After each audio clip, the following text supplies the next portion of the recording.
नमस्कार विद्यार्थी मित्रांनो, ग्रो अकॅडमी या यूट्यूब चॅनलवर आपल्या सर्वांचे स्वागत आहे।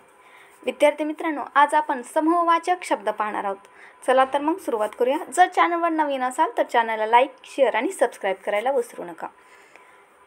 पहिले दिलेले आहे बघा, आंब्याची काय असते? तर आंब्याची काय असते? राई। आंब्याची काय असते? राई हा समूहवाचक शब्द आहे।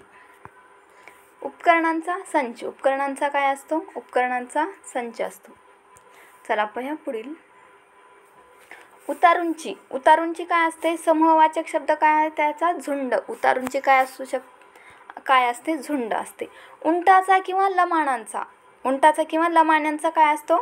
तांडा असे म्हणतात त्याला। समूहवाचक काय शब्द आहे त्यासाठी? तांडा हा त्यासाठी समूहवाचक शब्द आहे। पुढचं आहे ऊसाची काय असते? ऊसाची काय असते? समूहवाचक शब्द काय असतो? ऊस जर एकत्र केल्यानंतर त्या ऊसाची काय असते? मोळी असतो। हा समूहवाचक शब्द आहे। करवंदाची। करवंदाची काय असते? जाळी असते। करवंदाची काय असते? जाळी असते। हा प्रश्न टेट किंवा सरळ सेवा भरतीसाठी 2 मार्काला विचारला जातो। करवंदाची जाळी असते। करवंदाची काय असते? जाळी असते। काजूंची किंवा माशांची। काजूंची किंवा माशांची काय असते? गाथण असते। लक्षात ठेवा, काजूंची आणि माशांची गाथण असते। गाथण हा त्यासाठी समूहवाचक शब्द आहे। केसांचा। केसांचा काय असतो? झुपका किंवा पुंजका। केसांचा काय असतो? झुपका किंवा पुंजका। म्हणजे केस जेव्हा एकत्र येतात त्याला आपण काय म्हणतो? झुपका किंवा पुंजका असं म्हणतो। त्यानंतर पुढचा शब्द आहे केळ्यांचा। केळ्यांचा काय असतो? घड, घोस किंवा लोंगर। केळ्यांच्याला काय म्हणतात? घड पण म्हणतात, घोस पण म्हणतात आणि लोंगर सुद्धा म्हणतात। म्हणजे ही तिन्ही शब्द केळ्यांच्या समूहवाचक शब्दाला म्हटले जाते। केवड्याचे। केवड्याचे काय असते? बन असते। केवड्याचे काय असते? बन असते। त्यानंतर पुढचा शब्द आहे किल्ल्यांचा किंवा चाव्यांचा। किल्ल्यांचा किंवा चाव्यांचा काय असतो? जुडगा असतो। पुढचा समूहवाचक शब्द आहे केसांची। केसांची काय असते? बट किंवा जट। केसांची काय असते? बट किंवा जट। खेळाडूंचा। खेळाडूंचा काय असतो? संघ। आपल्याला माहीतच आहे खेळाडूंचा काय असतो? संघ असतो, हे आपल्याला माहीत आहे। पुढचा समूहवाचक शब्द आहे गवताची। काय असते? गवताची काय? पेंडी, भारा किंवा गंजी। गवताची पेंडी, भारा किंवा गंजी असते। त्यानंतर गाई गुरांचे काय असतात? गाई गुरांचे खिल्लार असतात। गाई गुरांचे काय असतात? खिल्लार असतात। चला पाहूया पुढे काही समूहवाचक शब्द। गुरांचा काय असतो विद्यार्थी मित्रांनो? तर गुरांचा कळप असतो। गुरांचा काय असतो? कळप असतो। चोरांची किंवा लुटारींची। चोरांची किंवा लुटारूंची काय असते? टोळी असते। आपण त्याला असं टोळी असं म्हणतो। त्यानंतर आहे जहाजांचा। जहाजांचा काय असतो? काफिला। जहाजांचा काय असतो? काफिला। जहाजांच्या ह्याला काय म्हणतात? समूहदर्शक शब्द काय त्यासाठी? काफिला असं म्हटलं जातं। त्यानंतर आहे तारकांचा। तारकांचा काय असतो? समूहवाचक शब्द काय? पुंज हा आहे। तारकांचा पुंज हा समूहवाचक शब्द आहे। ध्रुवांची आपल्याला माहीतच आहे। ध्रुवांची काय असते? जुडी असते। ध्रुवांची काय असते? जुडी। त्यानंतर पुढचा आहे समूहवाचक शब्द। द्राक्षांच्या समूहवाचक शब्दाला काय असं म्हणतात? तर घड किंवा घोस असं म्हटलं जातं। द्राक्षांच्या समूहवाचक शब्दाला काय म्हटलं जातं? घड किंवा घोस असे म्हटले जाते। त्यानंतर आहे धान्यांची। धान्याची काय असते? रास असते। धान्यांची रास असते।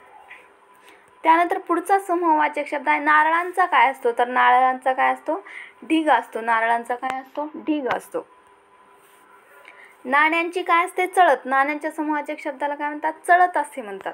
आणि नोटांचे काय असते? पुडके। नाण्यांचे काय असते? लक्षात ठेवा, नाण्यांचे चळत आणि नोटांचे काय असते? पुडके असते। नोटांचे पुडके आणि नाण्यांचे चळत, हे दोन्ही शब्द आपल्याला लक्षात ठेवायचे। त्यानंतर आपल्याला माहीतच आहे पक्ष्यांचा काय असतो? तर पक्ष्यांचा थवा असतो। पुस्तकांचा किंवा वह्यांचा काय असतो? गठ्ठा। पुस्तकांचा किंवा वह्यांच्या समूहवाचक शब्दाला आपण काय म्हणतो? गठ्ठा असं म्हटलं जातं। त्यानंतर पालेभाज्यांची। पालेभाज्यांची काय असते? जुडी किंवा गड्डी असते। पालेभाज्यांच्या समूहक शब्दाला काय म्हणतो आपण? जुडी किंवा गड्डी म्हणतो। त्यानंतर पोत्यांची किंवा नोटांची। पोत्यांची किंवा नोटांची काय असते? थप्पी असते। थप्पी। त्यानंतर पुढचा समूहवाचक शब्द आहे प्रवाशांची। प्रवाशांची काय असते? झुंबड असते। प्रवाशांची काय असते विद्यार्थी मित्रांनो? झुंबड असते। त्यानंतर पाहूया पुढचा शब्द प्रश्नपत्रिकांचा। प्रश्नपत्रिकांचा काय असतो? संच असतो। समूहवाचक शब्द काय प्रश्नपत्रिकांसाठी? संच। त्यानंतर पिकत घातलेल्या आंब्यांची काय असते? पिकत घातलेल्या आंब्यांची आढी असं म्हणतात त्याला। काय म्हणतात? आढी असं म्हटलं जातं। त्यानंतर पुढचा आहे समूहवाचक शब्द फळांचा। फळांचा काय असतो? तर घोस असतो. फळांचा काय असतो? घोस असतो. त्यानंतर पाहूया पुढचा समूहवाचक शब्द फुलझाडांचा. फुलझाडांचा काय असतो विद्यार्थी मित्रांनो? तर ताटवा असतो. फुलझाडांचा काय असतो? ताटवा असतो. ताटवा. फुलझाडांचा ताटवा असतो. त्यानंतर फुलांचा काय असतो? फुलांचा गुच्छ असतो. फुलांचा काय असतो? गुच्छ असतो. बांबूचे काय असते? बन. बांबूचे बन असते. बालवीरांचे काय असते? पथक असते. बालवीरांचे काय असते? पथक असते. भाकऱ्यांची किंवा रुपयांची. भाकऱ्यांची किंवा रुपयांची काय असते? चवड. भाकऱ्यांच्या किंवा रुपयाच्या समूहवाचक शब्दाला चवड असं म्हटलं जातं. त्यानंतर पुढचा शब्द आहे मडक्यांची काय असते? उतरण किंवा उतरंड. मडक्यांची काय असते? उतरण किंवा उतरंड. मुलांचा काय असतो? घोळका. मुलांचा घोळका असतो.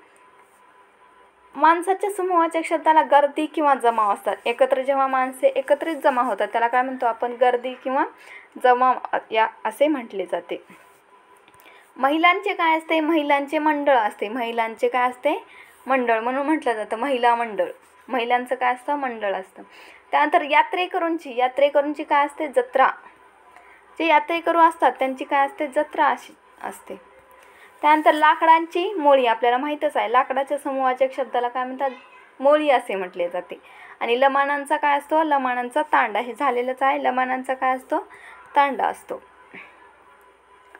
त्यानंतरचा पुढचा समूहवाचक शब्द आहे वेळूंचे काय असते? बट किंवा बन. वेळूंचे काय असते? बट किंवा बन. अतिशय महत्त्वाचा हे शब्द आहे समूहवाचक शब्द. त्यामुळे सर्वांनी हा व्हिडिओ पाहायचा आहे शेवटपर्यंत.